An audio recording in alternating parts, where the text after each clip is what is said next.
কামৰূপৰ অমিতগাঁৱত মনসা পূজা উপলক্ষে কলচী যাত্ৰা বৰ্ণাঢ্য কলচী যাত্ৰাত অংশগ্ৰহণ আমিনগাঁৱৰ কেইবা শতাধিক ধৰ্মপ্ৰাণ লোকৰ। আমিনগাঁও ওপৰপৰি মনসা মন্দিৰৰ পৰা ব্ৰহ্মপুত্ৰৰ পাৰলৈ ভক্তৰ দীঘলীয়া শাৰী। কণ কণ কিশোৰ কিশোৰী যুৱক যুৱতীকে ধৰি জ্যেষ্ঠজনলৈ সকলোৱে অংশগ্ৰহণ কৰিছে এই যাত্ৰাত। ওজাপালি বেণ্ড পাৰ্টীৰ আয়তীৰ নাম ঢোল তালৰ শব্দত মুখৰিত আমিনগাঁৱৰ আকাশ বতাহ।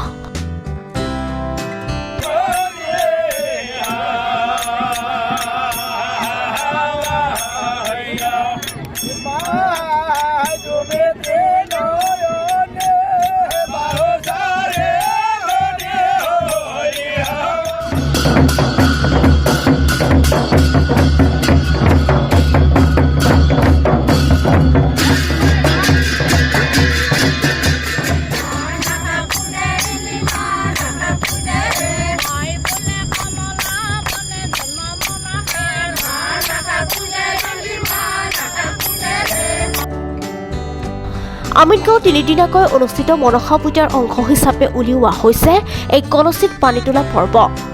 আমিনগাঁৱৰ এই মনসা পূজাৰ আছে বিশেষ তাৎপৰ্য। 29 বছৰ আগেয়ে আমিনগাঁও ওপৰবৰীত হৈছিল কলেৰা সদৃশ এক মহামাৰী।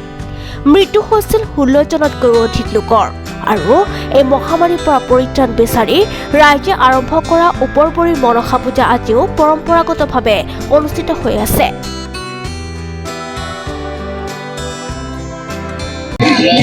মনসা পূজা ৰাইজৰ পূজা বুলি আমি বিশ্বাস কৰোঁ। আজি 29 বছৰে ধৰি পূজাখন চলি আছে। 29 বছৰ এনেকৈ হয়। আমাৰ যেতিয়া আমাৰ মহামাৰী হৈছিল গাঁৱত, সেই তেতিয়াৰ পৰাই তাৰমানে আমি এই মনসা পূজা উদযাপন কৰিছোঁ। আৰু আজি 29 বছৰে আমাৰ এনেকৈ চলি আছে। আমি এনেকৈ আহিছোঁ আৰু ভৱিষ্যতলৈকে এনেকৈ চলিব। আমি গ'লে নতুন প্ৰজন্মই আহি কিনে এই পূজাখন আৰম্ভ কৰি চলাই থাকিব। উত্তৰ গুৱাহাটীৰ প্ৰতিবেদক সংবাদ লহৰ।